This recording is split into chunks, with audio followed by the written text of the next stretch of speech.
Volta allows your viewers on Twitch to engage with your visuals. I'm going to show you how to do this. Firstly, you're going to need Volta's Twitch extension. You can find the link to the extension in Volta by clicking on the settings icon in the top right corner, and then clicking Stream and Record.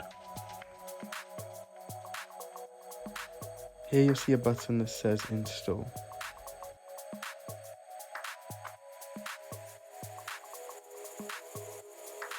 And go to your creator dashboard on Twitch and go into My Extensions, click Activate and then set as Overlay 1, or 2 if Overlay 1 is being used. In Volta, go back to Settings in Stream and Record. Here there is a drop down menu of different streaming outputs. Select Twitch and then connect to your Twitch account. Follow the instructions to log into your Twitch via your browser. If you're already logged in, your browser will show you a message that reads, "You can now close this window."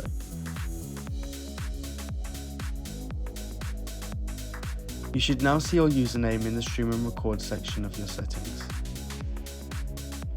In Volta, right-click a trigger button in the play panel and enable audience control by selecting the audience icon. If you're a Twitch affiliate or partner, you can charge bits for your interactions through the Volta Twitch extension. Here you'll see the bit amounts that you can charge for the audience to interact with that control. Audience members can only control buttons at the moment in time, so bear this in mind when setting up. Now you're ready to start streaming. Click Start Streaming in the streaming panel.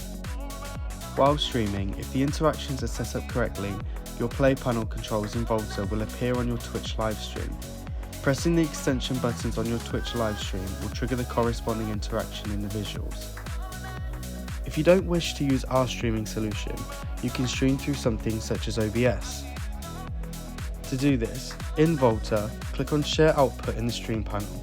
That's all you need to do from Volta. Now open OBS. In OBS, click the plus button in the Sources panel to add a new source to your scene. From the menu that appears, click a Siphon Client source if you're on Mac or a Spout Receiver source if you're on Windows. Name the source Volta Visuals to make it easy to locate, and select Volta from the source drop-down that opens up. Click OK and modify the source size on your scene as you wish. You are now ready to stream through OBS from Volta.